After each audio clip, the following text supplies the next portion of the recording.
Ayan na nga ang series na maging sino ka man ang kaabang-abang at excited na ang mga fans ng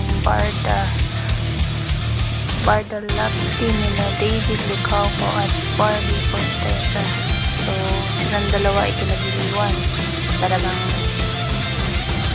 click na click ang kanilang chemistry sa nakaraan nilang series na Maria Clara at Ibarra. Talaga namang inabangan kung ano pa susunod ng proyekto.